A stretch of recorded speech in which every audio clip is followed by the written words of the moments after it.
大人物、小故事 ，Andos 黑仔飛越童年時。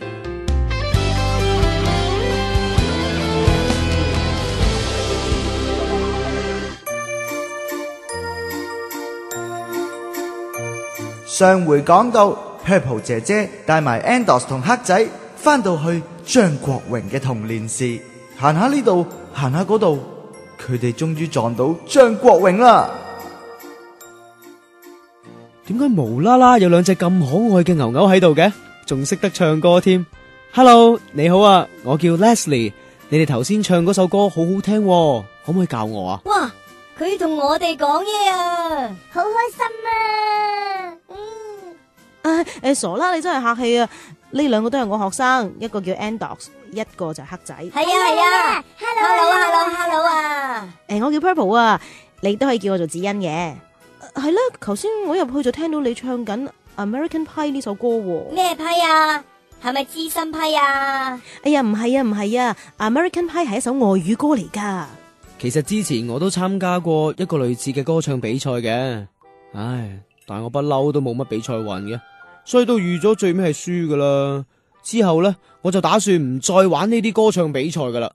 但係點知我有個朋友就無啦啦有一次幫我報咗名另一個電視台嘅歌唱比賽，咁我冇理由推咗佢噶。咁我就同自己講啦，玩埋呢次得就得，唔得就算噶啦。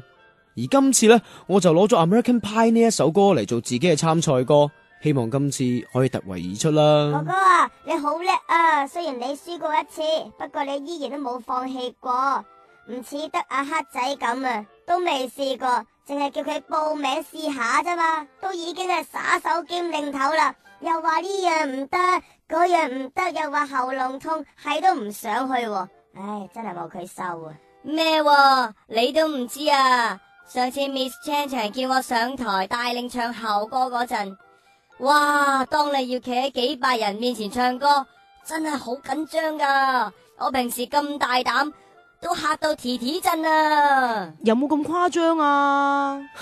你仲細個，上台經驗又咁少，你驚都係好自然嘅事嚟嘅。我之前都係咁噶，不過大個咗之後呢，我發現我真係好中意唱歌喎。咁我慢慢呢，就唔怕承受企喺台上面嘅壓力啦。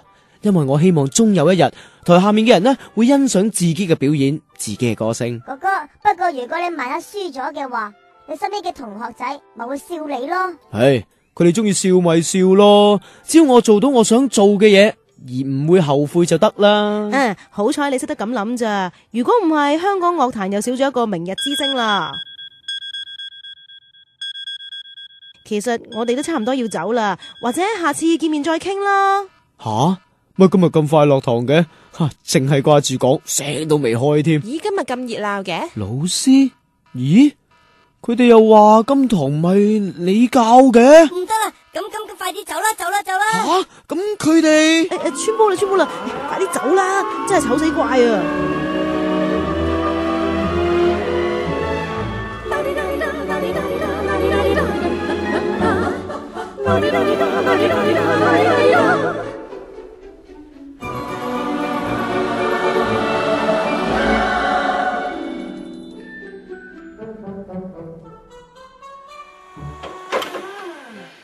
好彩走得快，如果唔係佢問起上嚟都唔知點答啊。其實呢 Purple 姐姐啊，你唔使驚噶，就算要你真係代堂呢，我諗呢一啲都難你唔到嘅。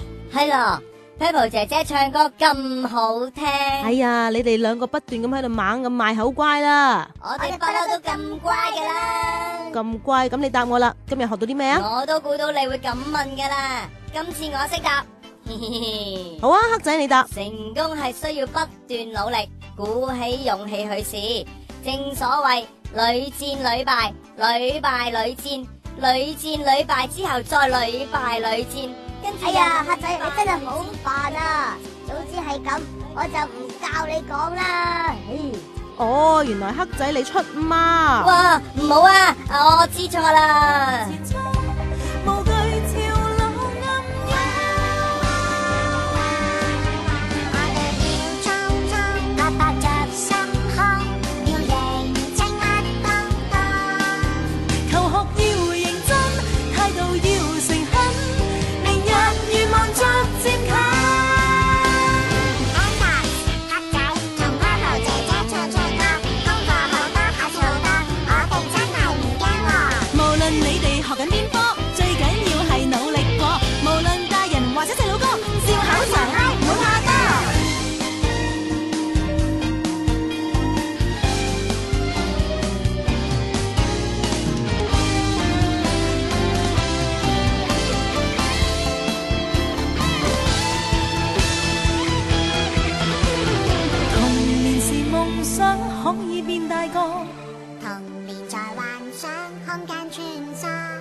日有闖禍，但請不要笑我。可以嗎？可以嗎？但願不再犯錯。